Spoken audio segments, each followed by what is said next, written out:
வந்து எங்க உள்ளம் முருகிய வேண்டி நின்றோம் வேலையா. அழகு என்றாலே முருகன் தானையா, எங்க அழகு சுந்தரம் பார்த்து கேட்டு அருள் புரிவாயா.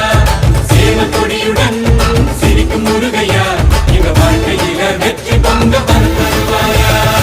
ஆறுபட வீடு கொண்ட முருகனுக்கு அரோகரா, அப்பானுக்கு பாடம் சொன்ன சுப்பனுக்கு அரோகரவும் பேர சொல்லி இந்த ஊரே வந்தோம்.